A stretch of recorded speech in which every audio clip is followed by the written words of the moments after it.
Bapak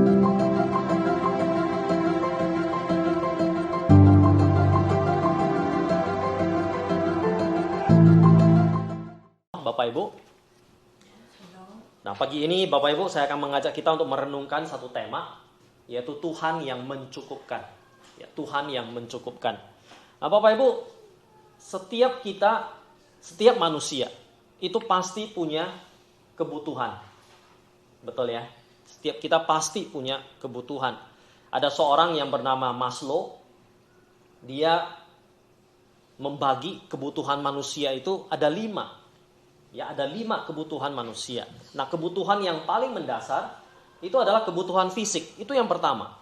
Kebutuhan fisik, yaitu kebutuhan untuk tubuh kita.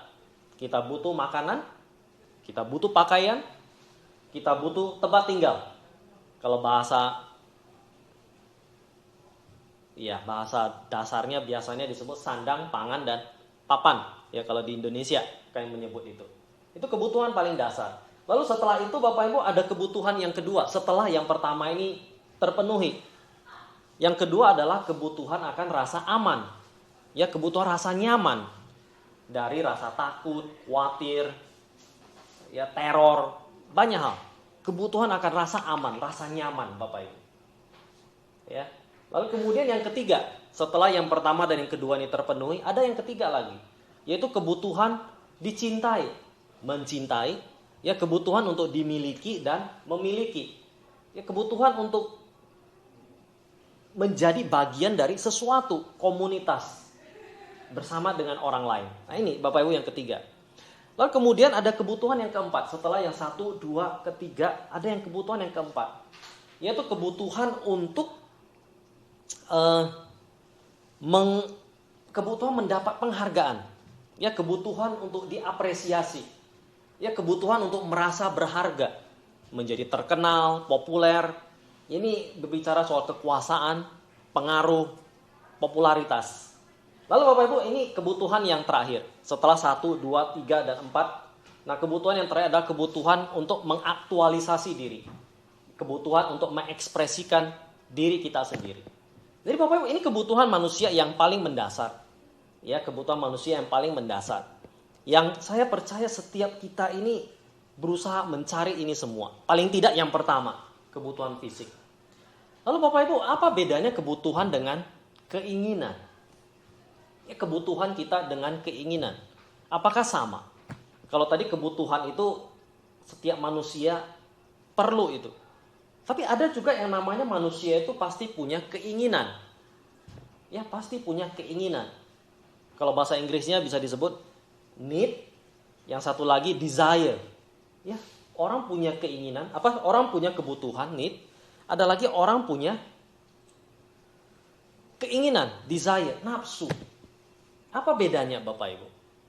Nah, bedanya adalah kalau keinginan itu adalah kita mau sesuatu ya di atas sesuatu yang sudah kita punya. Itu keinginan biasanya. Artinya kita punya sesuatu tapi kita mau yang lain, yang lebih. Itu keinginan.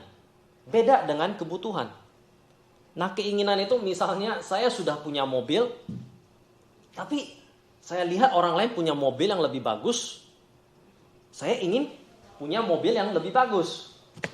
Ya, saya sudah punya rumah, tapi karena saya lihat rumah orang lebih besar, saya ingin punya rumah yang seperti orang lain. Itu keinginan, Bapak Ibu.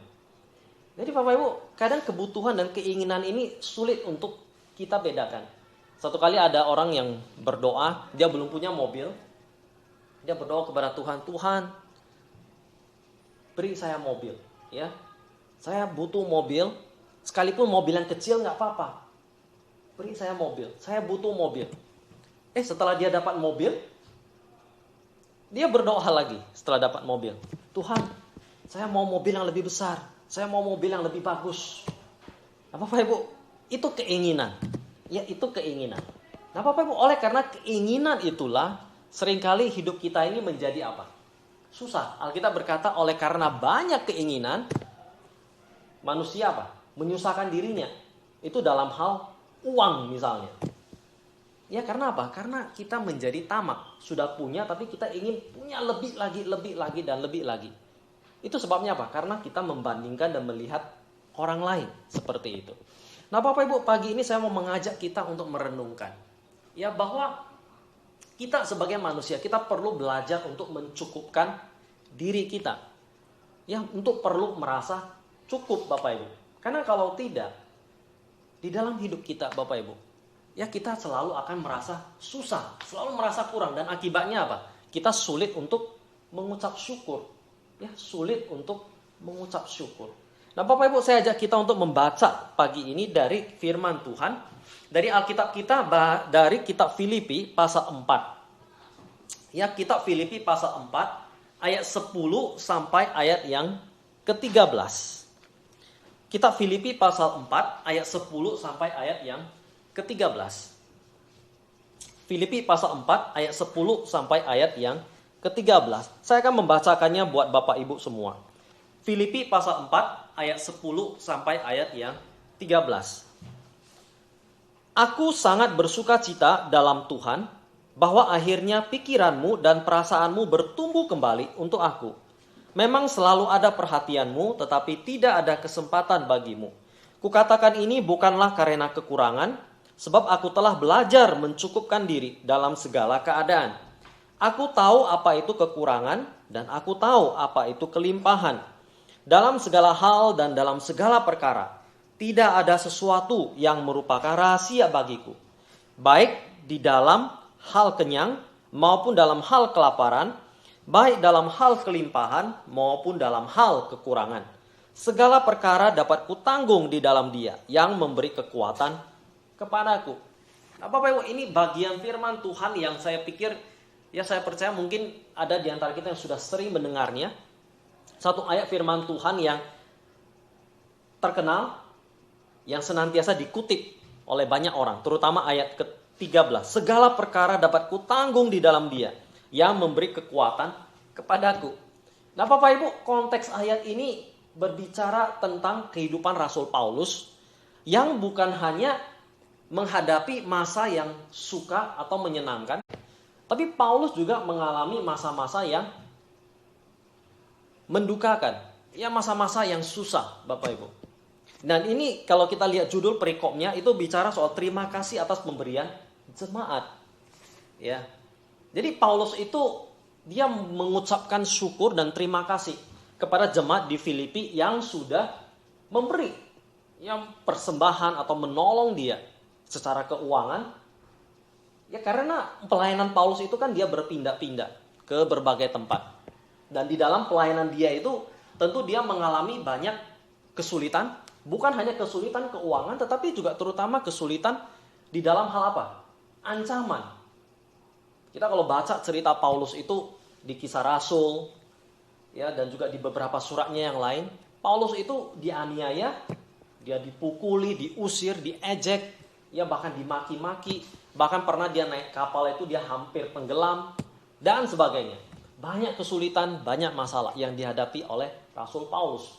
Dan Rasul Paulus bisa mengatakan itu. Di atas semuanya itu yang sudah dia alami. Paulus berkata apa?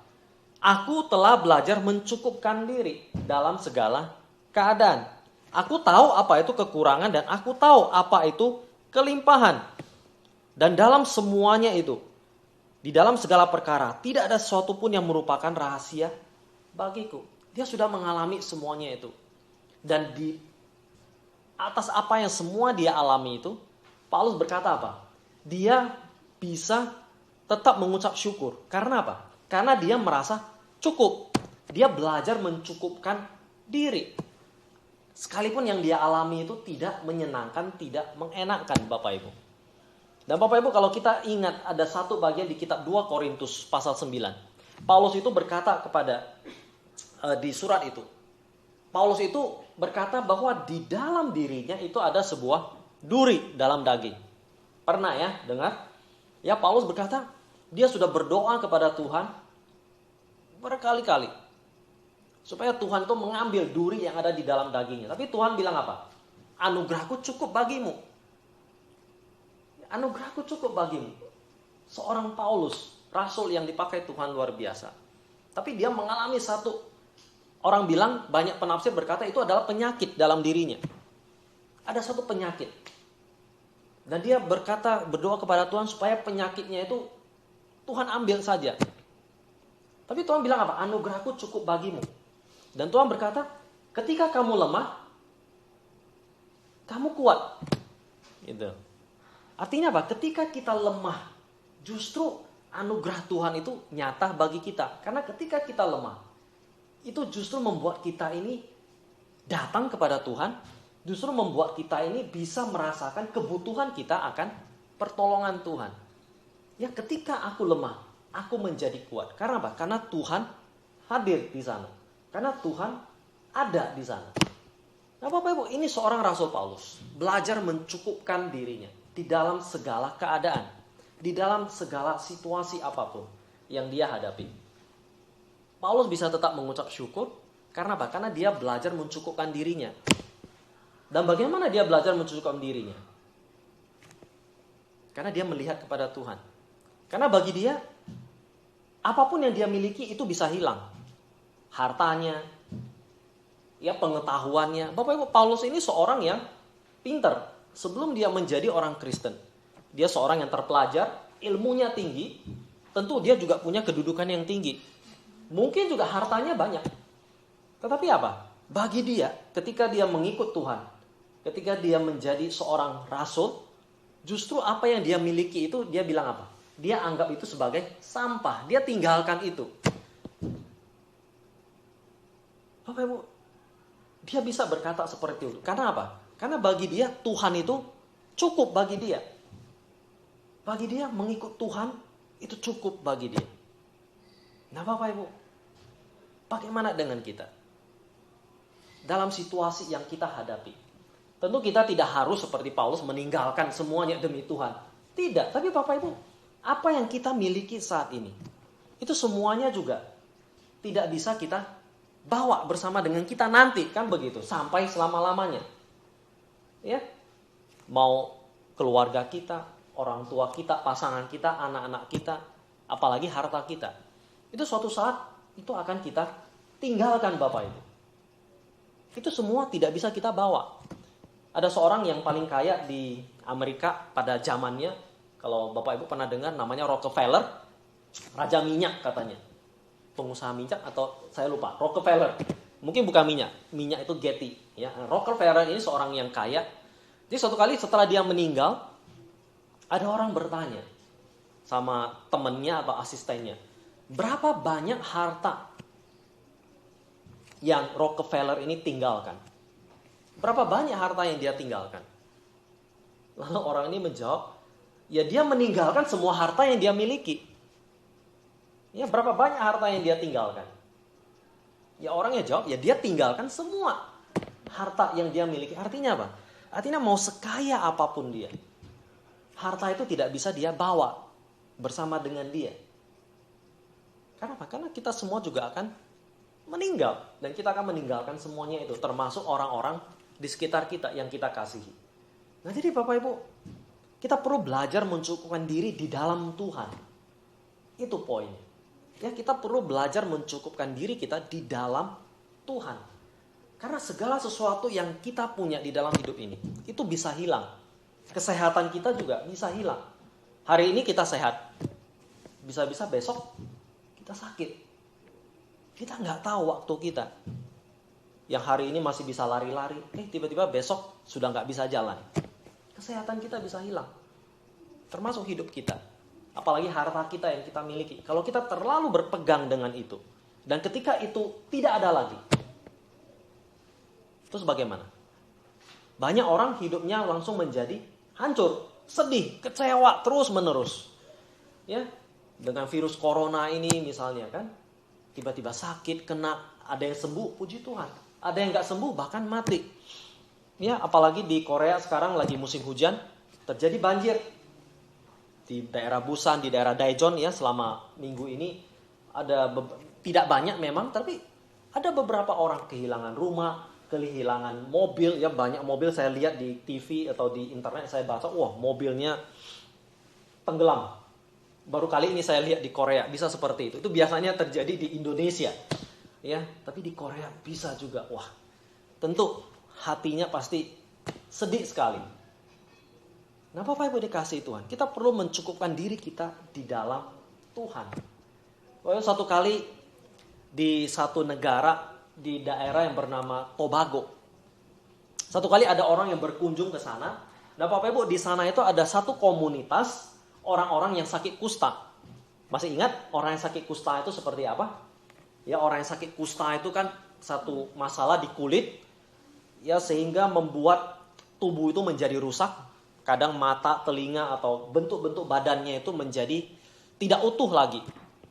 Nah, Bapak Ibu, ada satu komunitas orang-orang kusta di Tobago di sana. Satu kali ada yang berkunjung, dan kemudian dia mengunjungi orang-orang yang sakit kusta di sana.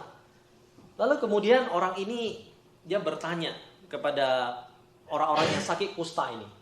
Dan dia bertanya kepada mereka pertanyaan ini. Lagu apa yang kalian paling suka nyanyikan? Lagu apa? Ini lagu Kristen dia tanya. Lagu atau hymn apa yang kalian paling suka nyanyikan? Lagu apa? Awalnya tuh semua diem. Ya, tidak ada yang bicara, mungkin mikir. Lalu gak lama kemudian ada seorang wanita ya yang karena sakit kusta, ya bentuk mukanya itu sudah nggak utuh lagi, ya mulutnya kering dan sebagainya. Ya telinganya udah nggak utuh lagi karena sakit kusta itu. Lalu dia berbicara. Dan dia berkata ada satu lagu yang mereka suka nyanyi. Lagu hymn, Bapak Ibu. Bapak Ibu tahu lagu yang mana? Lagu apa? Ketika saya membaca kesaksian atau cerita ini, saya cukup terkejut juga. Bapak Ibu, lagu apa yang wanita ini bilang? Lagu yang kita nyanyikan tadi, yang lagu nomor 2. Lagu Hitung Berkat-Mu. Ya. Lagu Hitung Berkat-Mu. Dia sebut nyanyi lagu ini. Dan kemudian mereka menyanyikan lagu itu. Bila gelombang kehidupan menimpa, hati jadi takut dan putus asa. Jangan lupa berkat Tuhan hitunglah. Pasti kau tercengang akan karyanya. Terus apa? Hitung berkat satu persatu. Dan lihatlah karya Tuhanmu. Hitung berkat satu persatu. Hitung berkat yang melimpah padamu. Orang yang bertanya itu terkejut, Bapak Ibu. Ini kalau kita nyanyikan lagu ini semua. Ini terjemahan bahasa Indonesia. Yang dia itu ngomongnya bahasa Inggris. Tapi ini kurang lebih hampir sama, Bapak Ibu. Maksudnya. Artinya ada orang yang kita lihat begitu menderita, yang begitu susah. Menderita penyakit seperti itu. Tetapi mereka itu masih bisa menyanyikan lagu ini. Hitung berkat. Hitung berkat. Berkat apa? Kita secara manusia kita kan berpikir sakit loh. Berkat apa yang mau kita hitung? Berkat yang mana? Karena selama ini yang kita tahu berkat itu apa? Kekayaan, kesehatan, itu berkat bagi kita kan biasanya. Tapi Bapak Ibu, orang yang sakit ini bisa berkata, hitung berkat satu persatu. Dan lihatlah karya Tuhan. Bapak Ibu, ini sesuatu yang luar biasa. Berkat apa yang lagi yang bisa dia hitung? Bapak Ibu, ada satu hal yang sering kali kita lupa. Berkat yang kita sudah terima sebagai orang percaya. Sehingga kita bisa tetap mengucap syukur dan belajar mencukupkan diri kita di dalam Tuhan. Yaitu berkat apa? Berkat keselamatan, Bapak Ibu. Ya, keselamatan kita. Pengampunan dosa kita. Itu berkat kita. Yang sebetulnya paling agung, yang paling indah. Ketika Yesus mati di kayu salib. Menganugerahkan keselamatan bagi kita. Pengampunan dosa. Ya Bapak Ibu, hidup kita hanya sementara. Dan setelah kita meninggalkan dunia ini, kita akan kemana? Kan itu pertanyaannya juga. Dan banyak orang seringkali tidak memikirkan pertanyaan itu. Setelah mati bagaimana? Kita tahu kita semua akan mati. Tapi setelah mati bagaimana? Kita nggak tahu. Karena kita nggak pernah memikirkan itu. Nah Bapak Ibu, kita sebagai orang percaya, sebagai orang Kristen, ada satu berkat yang sebetulnya cukup bagi kita. yang membuat kita bisa mencukupkan diri kita di dalam Tuhan, yaitu berkat keselamatan. Ya, berkat keselamatan kita itu bersama dengan Tuhan. Ya, jikalau semua hal itu bisa hilang, yang kita miliki itu diambil daripada kita. Tapi satu hal Bapak Ibu, berkat yang Tuhan sudah berikan kepada kita, itu berkat keselamatan, hidup yang kekal bersama dengan Tuhan nanti. Dan itulah yang Tuhan berikan kepada kita, yang tidak bisa hilang, karena itu berasal dari Tuhan. Bukan kita yang mendapatkannya, bukan kita yang membelinya, tapi Tuhan berikan bagi kita. Nah, jadi Bapak Ibu yang dikasihi Tuhan, belajar mencukupkan diri di dalam Tuhan. Ya, hitung berkat satu persatu. Bukan hanya berkat jasmani, ya berkat yang kita miliki saat ini, tentu kita tetap mengucap syukur. Tapi jikalau itu hilang dan gak ada lagi, apakah kita masih bisa bilang hitung berkat? Bisa Bapak Ibu, kalau kita ingat ada berkat keselamatan, yaitu Tuhan itu sendiri, yang Tuhan sudah berikan bagi kita. Nah, jadi Bapak Ibu dikasihi Tuhan, mari kita belajar mencukupkan diri. Ya, sama seperti Paulus, kita bisa berkata, aku belajar mencukupkan diri di dalam segala keadaan. Ya, di dalam hal kekurangan maupun di dalam hal kelimpahan. Ya, kalau kita dalam kekurangan saat ini, ya percayalah, itu bisa jadi hanya sementara. Tapi kalaupun kita dalam kelimpahan, juga kita jangan lupa, itu juga hanya sementara. Ya, kalau kita di dalam hal duka, sedih saat ini, ingat itu hanya sementara juga. Ya, dan kita kalau dalam keadaan senang, ingat juga itu juga dalam sementara. Karena kehidupan kita, sukacita kita jangan tergantung kepada semuanya itu. Tapi mari kita menggantungkan diri kita kepada Tuhan semata-mata. Ya Bapak Ibu, saya juga belajar hal ini. Tidak mudah, kita semua mengalami. Ya, belajar mencukupkan diri itu bukan sesuatu perkara yang mudah. Apalagi kita hidup di zaman ini, ya kita sering lihat orang lain. Ya Bapak Ibu, satu hal yang saya sering kali jadi pergumulan itu, saya nggak tahu Bapak Ibu main Facebook nggak? Punya Facebook? Bapak Ibu, saya punya Facebook itu sudah sejak lama lah, mungkin lebih dari 10 tahun yang lalu. Bapak Ibu, ada beberapa saat itu awal-awal, wah saya aktif sekali di Facebook. Dulu. Tapi ada saat kemudian, wah saya nggak aktif lagi. Karena apa? Belakangan ini juga saya sebetulnya nggak begitu aktif lagi main di Facebook. Apa sering-sering lihat Facebook. Karena apa Bapak Ibu? Karena kalau saya lihat di Facebook Bapak Ibu, seringkali apa? Yang saya lihat itu, orang itu, banyak orang ya teman-teman, ya seringkali mengupload apa? Foto-foto ya, ataupun mengatakan sesuatu yang menunjukkan apa? Sesuatu kepada orang lain. Oh misalnya, ya apalagi kalau ada teman-teman itu punya beli sesuatu yang baru, ya seringkali ditunjukkan di Facebook, atau dia jalan-jalan ke tempat lain misalnya kan, wah seringkali ditunjukkan gambar-gambar itu. Nah Bapak Ibu, jujur kadang saya melihat itu saya ngiri loh. Aduh, temen ini ya, dulu teman sekolah, ya dulu sama-sama di SMP, SMA, wah sekarang dia di Amerika gitu. Wah misalnya kan, terus ya kita juga ada teman dulu yang sama-sama kita sekolah, anaknya sudah beberapa orang, sudah remaja gitu. Ya, saya dan istri sudah menikah beberapa tahun belum punya anak. Dalam hati Bapak Ibu, aduh merasa sedih, iri. Kepengen juga, punya keinginan seperti itu. Ya, kadang juga lihat teman, saya dulu sudah pernah sharing juga, lihat teman yang dulu sama-sama sekolah, kemudian lanjut studi, dia bisa lanjut studi ke Amerika. Saya cuma lanjut studinya ke Korea. Wah, dalam hati kapan ya saya bisa ke Amerika? Kepengen juga ke Amerika. Ya, kadang seperti itu. Kadang merasa, dulu sudah pernah ke Singapura, sekarang di Korea. Sepertinya tidak cukup. Pengen rasanya ke Amerika. Atau bisa ke Eropa gitu loh. Ya, ke daerah orang-orang kulit putih. Karena kan ya selalu kita merasa orang-orang yang kulit putih itu selalu lebih hebat dari orang Asia. Kita berpikir seperti itu, padahal tidak juga. Jadi Bapak Ibu, hal-hal seperti itu yang terkadang berbuat saya terus berpikir, belajar mencukupkan diri. Ya kalau memang saya saat ini ada di Korea, sedang belajar, bersyukurlah, belajar mencukupkan diri. Ya belum tentu saya lebih kurang dari mereka. Belum tentu mereka yang di Amerika lebih baik dari saya juga. Saya belajar berpikir seperti itu. Ya. Ini Bapak Ibu belajar mencukupkan diri. Mereka tentu punya pergumulannya sendiri. Saya juga punya. Nah, jadi Bapak Ibu dikasih Tuhan belajar mencukupkan diri. Ya, sama seperti Paulus. Sehingga Bapak Ibu kita bisa tetap bersyukur. Ya, karena kita tahu Tuhan yang mencukupkan kita. Ya, segala sesuatu yang kita miliki itu bisa hilang.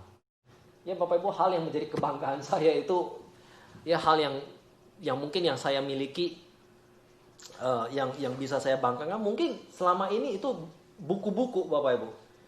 Ya, saya sering mengkoleksi buku-buku, punya banyak buku. Jadi Bapak Ibu, nah ini juga kadang buku itu nggak semuanya juga bisa saya baca sebetulnya, tapi saya suka mengkoleksinya. Apalagi sekarang bisa banyak e-book dan sebagainya. Bapak Ibu seringkali ya itulah terus mencari dan terus mencari. Sepertinya nggak habis-habis, nggak merasa cukup. Nah Bapak, saya perlu mengingatkan diri saya. Ya, saya juga nggak bisa tahu semua hal. Nggak ada orang yang tahu semua hal juga. Jadi, cukupkan dengan apa yang ada. Ya, belajar dengan apa yang Tuhan sudah berikan kepada saya. Apa yang saya miliki saat ini. Ya, hargai apa yang saya miliki saat ini di sekitar saya. Termasuk keluarga kita, pasangan kita. Ya, seringkali kita melihat orang lain dan suka membandingkan dengan orang lain. Nah, ini yang membuat kita susah, Bapak Ibu. Jadi Bapak Ibu, ini mari kita belajar pada hari ini dari seorang Rasul Paulus mencukupkan diri. Ya, karena dengan cara itu Bapak Ibu kita bisa belajar mengucap syukur. Ya, belajar mengucap syukur dan kita menjalani hidup kita itu bersama dengan Tuhan dengan damai sejahtera. Karena kalau kita tidak mencukupkan diri, selalu merasa kurang, ya kita menyusahkan diri dengan banyak hal. Ya, keinginan kita sudah punya, tapi kita ingin lagi lebih banyak, lebih baik dari kita. Kita mungkin kita sebetulnya sudah cantik, sudah ganteng misalnya. Tapi kita lihat artis misalnya di TV kan, cantik sekali, saya pengen seperti dia. Akhirnya apa yang dilakukan? Operasi misalnya. Ya banyak artis seperti itu, sudah cantik, sudah ganteng, sudah kaya. Tapi mereka operasi, ganti kulit dan sebagainya. Bukannya makin cantik, makin ganteng, tapi justru makin parah misalnya. Nah hal itu Bapak Ibu, keinginan kita manusia. Kita perlu hati-hati dan kiranya Tuhan yang menolong kita, mengingatkan kita. Ya supaya kita belajar mencukupkan diri. Ya, enough is enough. Gitu. Cukup adalah cukup. Ya kapan cukup itu? Ya kiranya Tuhan yang menolong kita mengetahui itu. Bahwa ini sudah cukup. Ini sudah cukup. Bersyukurlah. Ya, cukup. Ya, belajar mencukupkan diri kita di dalam Tuhan. Amin Bapak Ibu. Mari kita berdoa.